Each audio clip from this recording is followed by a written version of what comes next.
So your copper pipes are showing their age.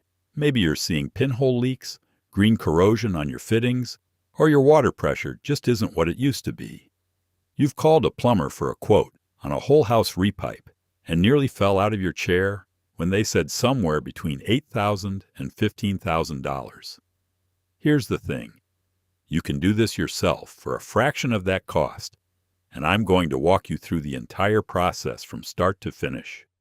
We're talking planning, removing old copper, installing a brand new PEX system, pressure testing, all of it. And if you stick around to the end, I'll share a bonus tip on insulating your new lines that can prevent frozen pipes and knock a few bucks off your energy bill every single month. Let's get into it. A whole house repipe sounds like a massive undertaking, and honestly, it is a big project. But it's one of those jobs where the process itself is pretty straightforward once you understand the pieces. PEX has completely changed the game for homeowners, and the skills you'll pick up here will serve you for decades. So let's start with the basics of why PEX is such an upgrade over copper. PEX stands for cross-linked polyethylene, and if you haven't worked with it before, think of it as a flexible, durable tubing that can snake through walls, floors, and ceilings without needing a fitting every time you change direction. That's the biggest advantage right there. With copper, every turn means a soldered elbow joint, and every joint is a potential leak point down the road. PEX bends. You can make sweeping turns through stud bays and joist cavities with one continuous run, which means fewer connections and fewer chances for something to go wrong 10 years from now. PEX comes in three main types. PEX A is the most flexible and easiest to work with. It's also the most forgiving. If you kink it, you can hit it with a heat gun and it'll relax back to shape. PEX B is a little stiffer, but very affordable and perfectly reliable. PEX C is the least common, and I honestly don't use it much. For a whole house repipe, I'd recommend PEX A if your budget allows it. The flexibility alone is worth the extra cost when you're snaking lines through an existing house. You'll also want to know about sizing. Your main supply line coming into the house is typically 3/4 inch. Branch lines running to individual fixtures are usually 1/2 inch. Some people run 3/4 inch to their water heater and washing machine for better flow. That's a solid move if you want maximum performance. Now, before you buy a single fitting, you need a plan. This is the step most people skip, and it's the step that separates a clean, professional job from a weekend nightmare. Walk through your entire house with a notepad and sketch out every single fixture that needs water. Every sink, every toilet, every shower, every hose bib, your water heater, your dishwasher, your washing machine, your ice maker line. Write them all down. Next, decide on your layout approach. You've got two main options. The first is a manifold system, sometimes called a home run system. This means you install a central manifold, think of it like a breaker panel, but for water, and you run a dedicated PEX line from the manifold to each individual fixture. Every fixture gets its own line. The advantage here is incredible water pressure consistency. When someone flushes a toilet, you don't get a pressure drop in the shower. The downside is you'll use more PEX tubing. The second option is trunk and branch, which is more like what your existing copper system probably looks like. You run a main trunk line through the house and branch off to individual fixtures. This uses less material, but you'll have more fittings and slightly less pressure isolation between fixtures. For a whole house repipe, I personally recommend the manifold system. Yes, you'll spend a little more on tubing, but the performance is outstanding, and troubleshooting down the road is a breeze because you can shut off any single fixture right at the manifold without affecting anything else in the house. Once your plan is mapped out, let's talk tools and materials. For PEX, you'll need a PEX crimping tool or a PEX expansion tool, depending on which connection method you choose. Crimp rings work with PEX B and are very affordable. You can pick up a crimp tool for around $40 to $60. Expansion fittings work with PEX A and require an expansion tool, which runs about $80 to $120. I prefer the expansion system because the fittings are full flow, meaning they don't restrict water flow the way insert fittings with crimp rings can. Beyond that, you'll need a PEX cutter, a deburring tool, a manifold with enough ports for your hot and cold lines, copper to PEX transition fittings. These are called shark bite fittings, or you can use threaded adapters. PEX, tubing in 3/4 inch and 1/2 inch, pipe hangers or clamps rated for PEX, and a PEX support bend for any tight turns. You'll also want a pipe cutter for removing the old copper, a bucket and towels for residual water, and a pressure test gauge that threads onto a hose bib. For a typical 3-bedroom, 2-bathroom house, you're looking at roughly 500 to 700 feet of PEX total between hot and cold lines. Budget somewhere between $1,500 to $2,000 in materials. Compare that to the $8,000 to $15,000 quote from a plumber, and you can see where that $5,000 savings comes from pretty quickly. By the way, if you are finding this helpful, you should know this is just a taste of what I have put into my book. 50 easy plumbing fixes that will save you $10,000. It covers everything from leaky faucets to running toilets, step by step, with diagrams. You can grab your copy by scanning the QR code on screen right now, or just use the first link in the description below. All right, let us keep going. Before you cut a single pipe, you need to shut everything down properly. Locate your main water shutoff valve. It's usually near where the main supply enters your house, often in the basement, crawl space, or utility closet. Turn it off completely. Then open every faucet in the house, both hot and cold, starting at the highest point and working down to the lowest. This drains the system and relieves pressure. Don't forget to open your hose bibs outside. Flush every toilet. You want as much water out of those copper lines as possible before you start cutting. Have towels and a bucket handy, because there will be residual water no matter what you do. Trust me on that one. I've been surprised more times than I'd like to admit. If you have a water heater, turn it off. If it's gas, switch the control to pilot or off. If it's electric, flip the breaker. Do not skip this. Heating. An empty tank will burn out the element or damage the gas control valve, and that's an expensive mistake. Now for the satisfying part, removing the old copper. Start at the fixtures and work your way back toward the main supply. Use a pipe cutter to cut the copper lines. I prefer a close-quarters tubing cutter for tight spots inside walls and under sinks. Cut the lines where they're accessible and cap them off temporarily if needed. Here's an important tip. Don't rip copper out of walls aggressively. If a line runs through drilled holes in studs or joists, sometimes it's easier to cut it in sections and slide the pieces out gently rather than yanking and potentially damaging your framing. In some cases, especially in finished walls where you'd rather not open up drywall, you can leave the old copper in place and simply abandon it.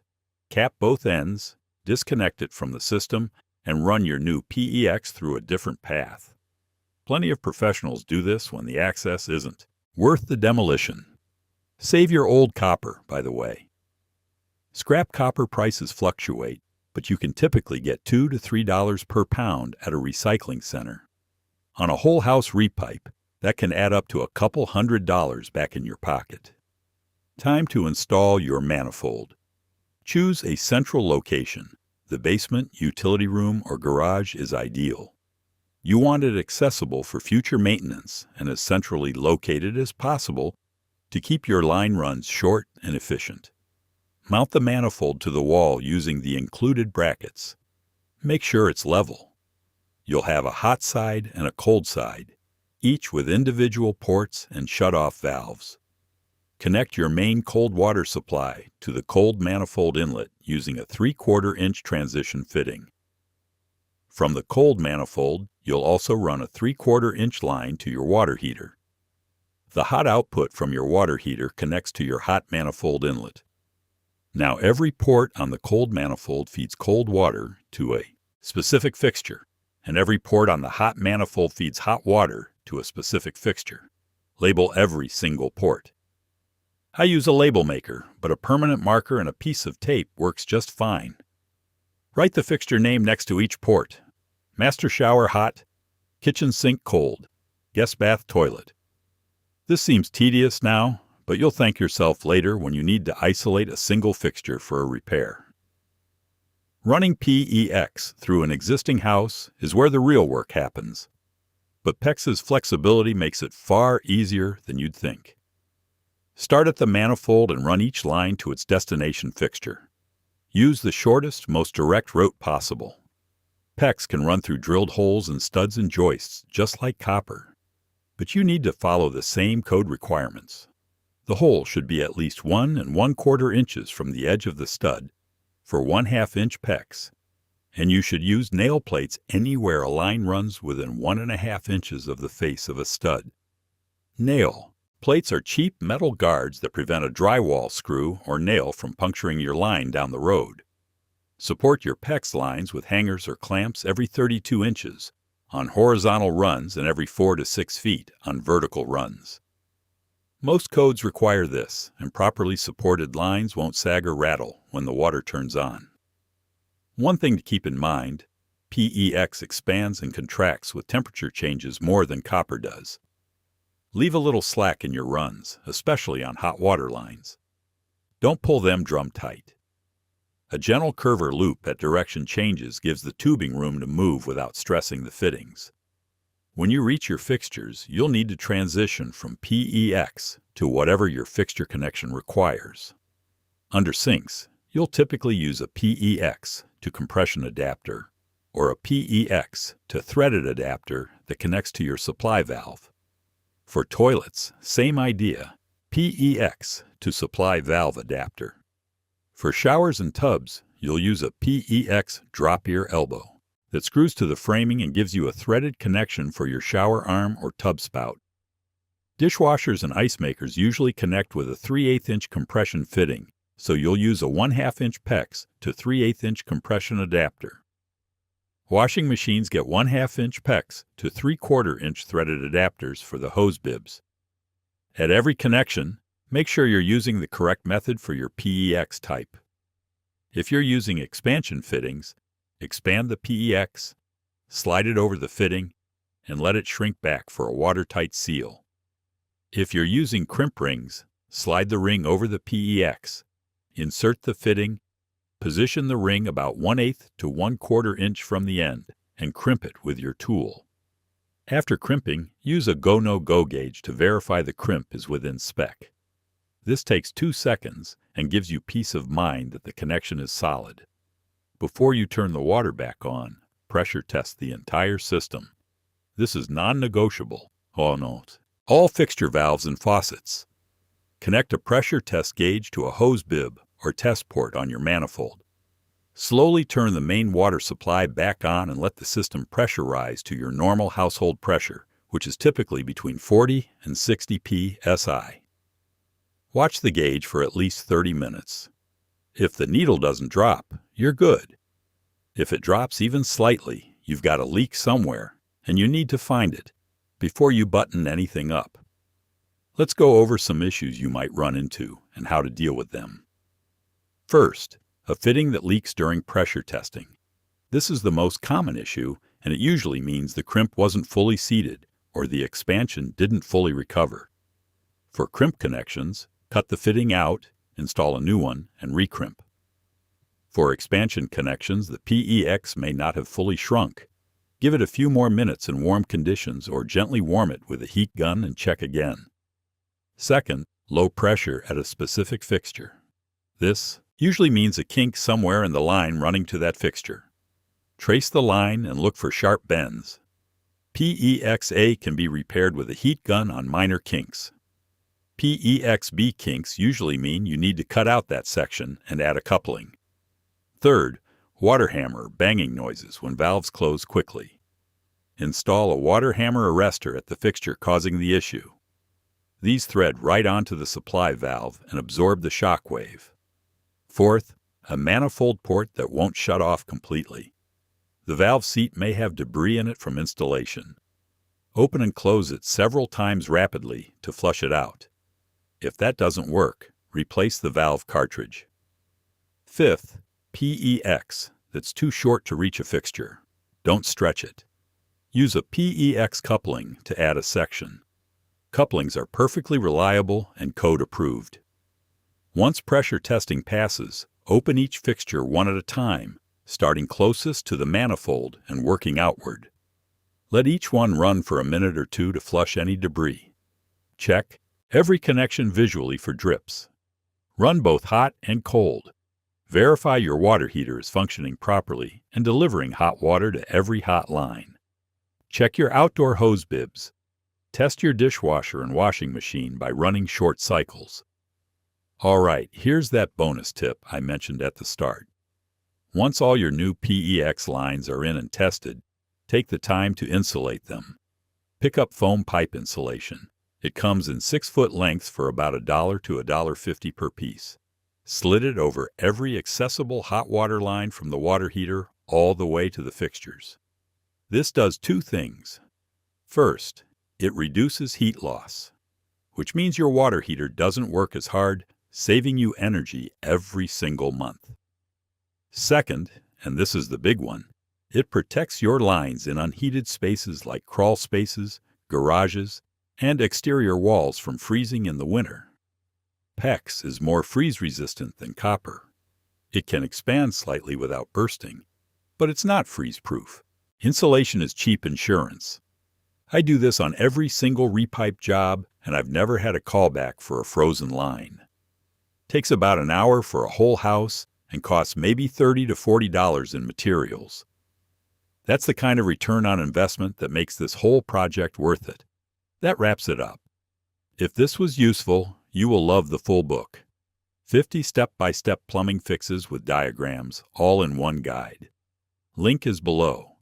Hit subscribe so you do not miss the next video. Thanks for watching.